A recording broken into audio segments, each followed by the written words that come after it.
Should you remain single, get married, or just focus on God? The Apostle Paul's answer may surprise you in 1 Corinthians chapter 7. He gives the church practical advice on marriage, singleness, and staying faithful to God.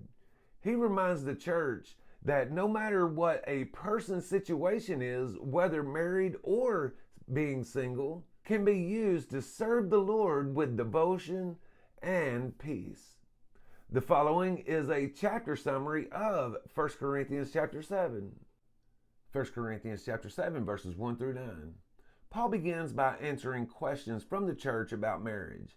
He says it's good for someone to remain single, but because of temptation, marriage is also a wise and honorable thing to do.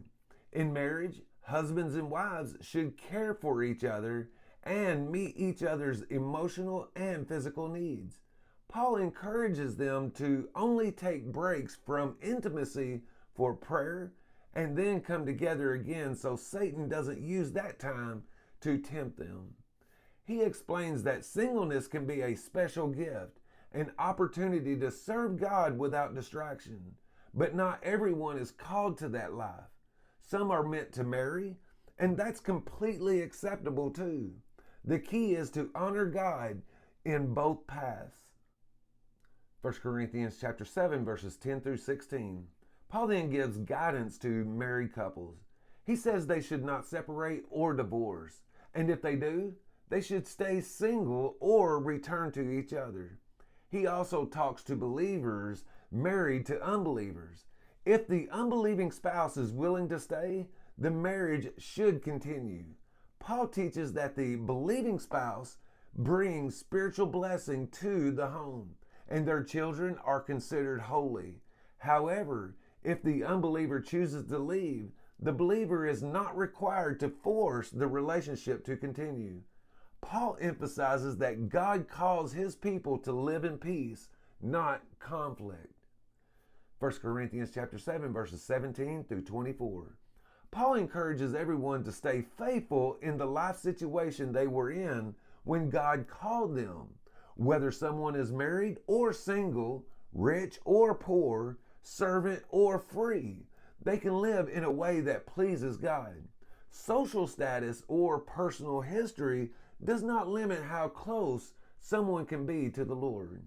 What matters is obeying God, loving others, and being fully devoted where you are. 1 Corinthians chapter 7 verses 25 through 40. Finally, Paul speaks to those who are unmarried or widowed. He says it's wise to stay single during times of hardship and uncertainty, especially when the world feels unstable. Singleness allows for undivided devotion to the Lord, free from the responsibilities that come with marriage. However, if someone desires to marry, they are not sinning. Paul's advice is not meant to burden people, but to help them serve God without distraction. He also explains that widows are free to remarry, but it should be to someone who shares their faith. Throughout the chapter, Paul's message is clear. In every situation, married or single, our aim should be to live in a way that pleases and honors God. Hey, thank you for listening. Consider liking and following. I upload a chapter summary of the New Testament each weekday.